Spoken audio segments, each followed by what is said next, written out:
The Daily Wire's new feature-length comedy LadyBallers comes out December 1st, and it looks hilarious. And I'm not just saying that because I'm an unemployed animator and the Daily Wire is investing $100 million in cartoons. The movie genuinely looks entertaining, which is a breath of fresh air in the current climate of pandering political content being passed off as entertainment. You may be wondering how a political comedy by the Daily Wire is different than legacy media companies politicizing their entertainment. The biggest difference is in the fact that the Daily Wire separates their political content from their children's entertainment. You won't be seeing the cast of Chip Chilla dressing in drag. At least not yet. It's usually season 2 after a show has you hooked when the identity politics get shoehorned in. So we'll have to wait and see. Japanese scientists have turned male catfish into females by feeding them soy. Humans have always speculated that soy turns you into a girl, but no straight man would ever try soy. So kudos to the Japanese for conducting the research. A writer for Deadspin has called for the cancellation of a child at a Chiefs game for wearing red and black face paint in support of his team. This comes after a recent controversy where a middle schooler was suspended for wearing eye black. Apparently, wearing any amount of dark pigment now constitutes as blackface. Pretty soon, everyone is going to be relegated to wearing only clothing that match their flesh tone, like Power Rangers dressing in their colors.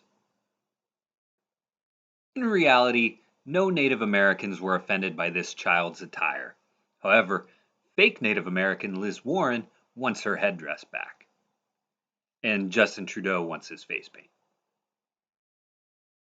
The New York Times and the Washington Post have claimed that if Donald Trump is ever re-elected president, he will use the powers of the federal government to target his political opponents. Meanwhile, the Joe Biden administration is actually using the federal government to target his political opponents. The New York Times and Washington Post just don't report on it. In the most unconstitutional decision that's ever happened, a man has been sentenced to 7 months in prison for posting some generic jokes about Hillary Clinton. He's lucky, though. If the jokes had been funnier, he would have been suicided.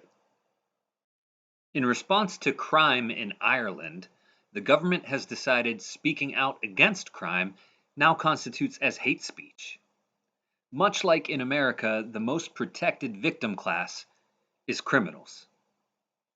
In accordance to the new hate speech laws, it will be illegal to have certain communications on your phone, including jokes about Hillary Clinton.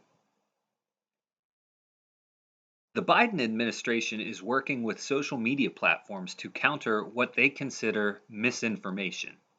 Specifically, anybody talking about how expensive groceries have gotten due to inflation.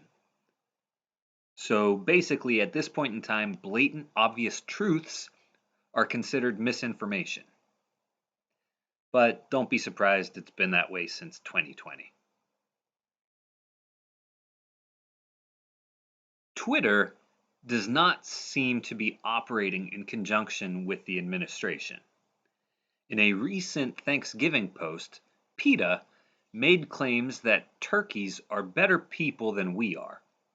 They said that if turkeys had the chance, they would not eat us, and so it's wrong for us to eat them. Strangely, they accompanied the post with a grotesque illustration of anthropomorphic turkeys gathered around to eat a human, which kind of went against their own claim. Nevertheless, Twitter's community notes, which serve as a more accurate method of fact-checking, pointed out that turkeys eat mice, lizards, frogs, and just about anything else they can fit their mouths on. So, given the chance, they likely would eat humans.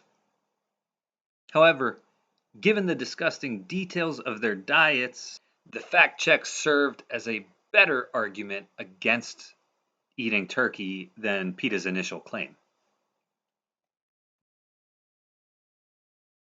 The one thing that humans and turkeys have in common, however, is that none of us want to eat soy. And if we do, we'll all turn into girls. Please like, comment, and share this video. I'm DK Abel. Thanks for watching.